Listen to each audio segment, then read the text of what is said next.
Okay, let's dive in. You're planning something big overseas, maybe studying, maybe expanding a business, could even be that amazing destination wedding.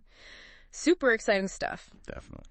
But then you hit the snag, getting your documents accepted over there, and, well, accepted isn't as simple as just packing the original paper, is it? Not at all. It gets confusing really fast. Right. You start hearing these terms thrown around like apostille or embassy legalization. Yeah, they sound pretty technical, maybe a bit daunting. And honestly, picking the wrong one, that can lead to serious delays, a lot of stress. It could actually mess up your plans pretty badly. Absolutely. So that's what this deep dive is about. We're digging into the sources you sent over the research, the notes, to try and cut through that confusion. Right. Our goal here is to really understand the difference, the essential difference between these two ways of authenticating documents for international use. We're focusing particularly on stuff coming out of Massachusetts or, U.S. federal agencies. Okay, let's unpack this. Yeah. And what's really interesting, is that this whole split apostille versus legalization, it all hinges on one specific thing, a big international treaty. Ah, okay. Which one is that? It's the Hague Convention, abolishing the requirement of legalization for foreign public documents. Quite a mouthful, but hugely important here. Right, the Hague Convention. This is where it gets kind of fascinating, isn't it? Because before this treaty, things were, well, they were a lot messier. Oh, yeah. It was this old system, sometimes called chain legalization. Multiple steps, really cumbersome. The convention was basically designed to streamline all that, but only between the countries that signed up. So it created a kind of shortcut. Exactly. The Apostille Convention, that's the relevant part we're talking about. It's like a simplified path, but only for member countries. So the key rule, based on the material we looked at, is pretty clear. If your destination country is a member, you generally need an apostille. Think of it like a VIP pass that other member countries recognize. A VIP pass, I like that. Okay. And if the country you're going to isn't part of this Hague Club, then you're usually looking at the older, more involved route. Embassy legalization. No shortcut available there. Got it. Okay, so let's tackle the shortcut first. The apostille. What exactly is it? Well, the sources describe it pretty consistently. It's a specific kind of certificate. It's issued by an official authority in the country where the document originated. So here in the U.S. And it looks like a stamp or something. Yeah, it's often a formal stamp or an attached page, a specific format. And its whole job is to confirm that the signature and the seal on your original document are legit. Okay, and crucially, who actually issues this apostille for the documents we're focusing on, Massachusetts state docs or federal ones? Right, the material is specific here. For documents issued by Massachusetts, things like birth certificates, marriage licenses, maybe documents notarized by an MA notary, or even state corporate papers, the apostille comes from the Massachusetts Secretary of the Commonwealth. Their office in Boston handles it. Okay, so MA state stuff goes to the MA secretary. Makes sense. What about those federal documents, like an FBI background check? That seems common for people moving abroad. Yeah, very common. And for those federally issued documents, according to the info you sent, the apostille comes from a different place, the U.S. Department of State, down in Washington, D.C. Okay, so two potential issuers within the U.S., depending on the document source, state or federal. But the end result is this apostille certificate. Correct. And the real advantage, the magic of it for those Hague countries, is that once you have that apostille attached, your document should be accepted in any other Hague member country. No need to then go to that country's embassy here in the U.S. for more stamps. Exactly. It's designed to be that one-and-done step for Hague destinations. It streamlines things because all the member countries have agreed to trust that apostille certificate itself. Which, naturally, leads us to the other path, the one for countries outside the Hague system. Embassy legalization. You said it's more complex. Walk us through what that typically involves, based on the sources. Okay, yeah. If the apostille is that VIP pass, think of embassy legalization as needing multiple visas. You have to go through several different border controls step by step to get approval. A visa chain. Okay, lay it out for us. What's step one? Well, it usually starts at the local or state level, depending on the document.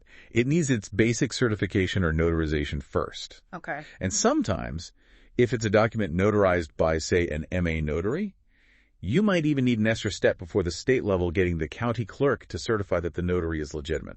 Wow, okay. So, layer one, local, state, maybe even county verification first. Then where does it go? Then it moves up to the state level. So for a Massachusetts document heading to a non-Hague country, it needs a certification from the Massachusetts Secretary of State. Okay, but wait, is that the same as an apostille? That's a really crucial distinction the material points out. No, it's not. For these non-Hague destinations, the seal or certificate the MA Secretary puts on is different. It might look similar, but its legal function is just to confirm that the previous signature or seal, like the notaries or the county clerks, is authentic. It's not the internationally recognized apostille. Okay. That's subtle, but super important. So the type of state certification matters depending on the final destination. Easy to get that wrong. Very easy. So after this specific non-apostille state certification, what's the next layer for this non-Hague journey? It keeps going up the chain. Next, it has to go federal. The document, with its state certification attached, gets sent to the U.S. Department of State in Washington, D.C. And what do? They authenticate the state certification. So they're basically verifying that the MA Secretary of State's seal and signature are legitimate. Okay, so local state check, possibly county check, specific state certification 5, federal check. That piece of paper is really racking up the miles. It really is. Yeah. And we're not even done yet. There's the final and arguably most critical step for this path. What's that? After the U.S. Department of State gives its okay, the document has to be presented to the embassy or consulate of the actual destination country, right here in the U.S. A foreign government gets involved. Exactly. They're usually in D.C., maybe major cities like New York or Boston for some countries. Yeah. And they add their final stamps, seals, maybe even ribbons. This final step by the foreign government's representatives here is the actual legalization, is what makes the document officially valid in that specific non-Hague country. Wow. Okay, just laying them side by side. The apostille path, usually one certificate from either the state or federal level, and you're good for any Hague country. Right. The embassy legalization path, this whole chain reaction. Yeah. Local state, maybe county, then the specific state certification, then the U.S. Department of State authentication, and finally the destination country's embassy here puts their stamp on it.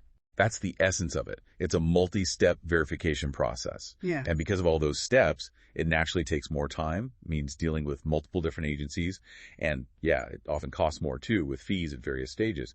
It's the older way for countries not in the apostille system. That comparison really does hammer home the difference. It really boils down to just a few key points, drawing from the material. First, destination. Is it a Hague member country or not? That's the absolute starting point. Right. Second, authority flow. For an apostille, it's usually a single authority state secretary or U.S. Dep of State acting as the final U.S. step.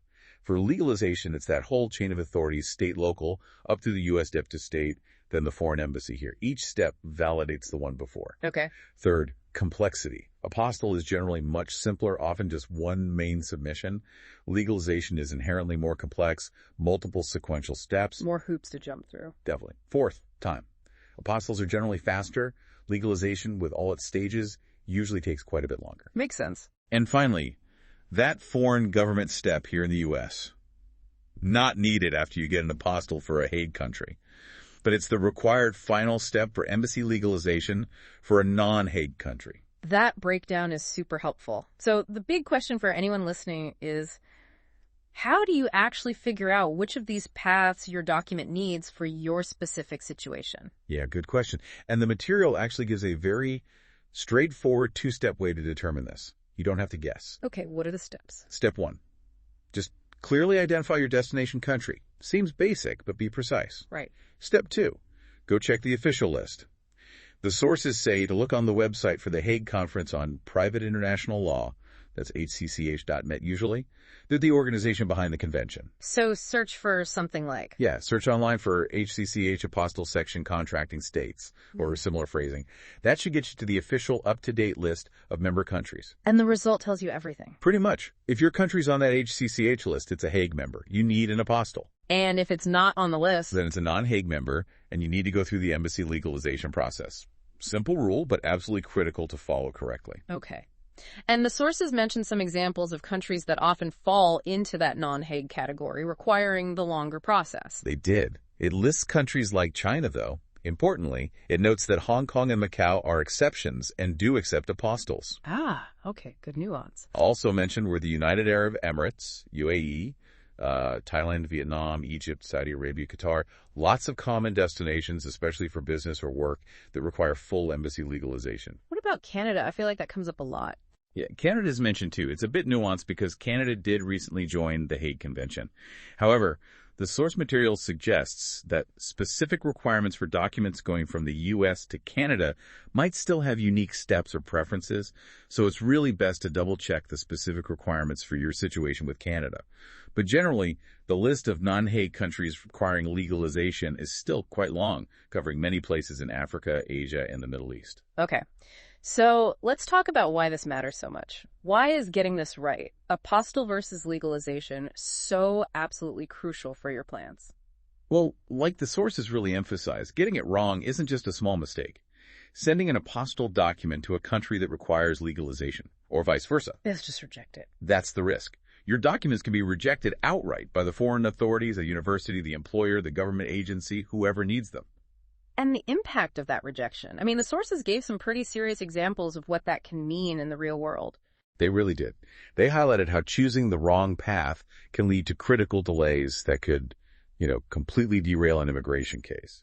Or stall vital international business deals, costing companies significant money. Or students missing deadlines. Exactly. Students missing firm university admission deadlines abroad.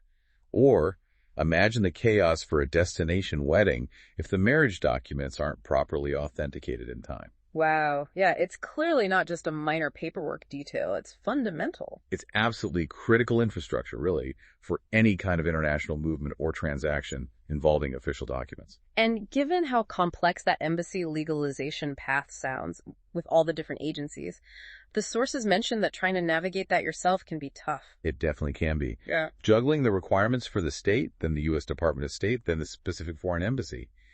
It's easy to make a mistake, miss a step, or face unexpected delays. So people sometimes get help with this. Yeah, the material points out that there are expert services that specialize in handling exactly these processes, especially the more complex legalization chain. They help make sure it's done correctly and efficiently. And the sources mention one specific example, just as information found in the material, of course. Yes, exactly. As an example of the type of service available, it mentioned MassachusettsApostilleServices.com. And it gave their contact details too, again, just reporting what was in the source. Correct. It listed the phone as 978-424-4629, and the office address is 1215 Main St. 115, Tewksbury, MA 01876. It also noted they serve clients in the Boston area, Lowell, Worcester, across Massachusetts, really, and help with both the MA state documents and the U.S. federal ones needing authentication. Okay, so let's wrap up this deep dive. We've seen pretty clearly that the road your document needs to travel for international acceptance really depends entirely on one thing. Is your destination country signed up to the Hague Apostille Convention or not? That single fact dictates everything. It determines if you get the simpler, often faster apostille path for Hague members, or if you have to navigate that more involved, multi-step embassy legalization process for countries outside the convention. And understanding that fundamental difference right from the start seems absolutely key to avoiding those potentially major headaches and delays we talked about. Definitely. Getting it right ensures your important papers are actually accepted when and where you need them most. It's interesting when you step back and think about it. This whole process of stamps and certificates on paper, it connects totally different parts of the world, doesn't it? It really does. It shows how international agreements try to build these bridges, these shortcuts like the apostilles. But it also reveals this hidden, pretty complex bureaucratic machinery operating underneath, crossing state, federal, and foreign government levels that's actually essential for making global study, business, and life possible. Now that we've unpacked it all, what stands out most to you about this intricate web of document authentication?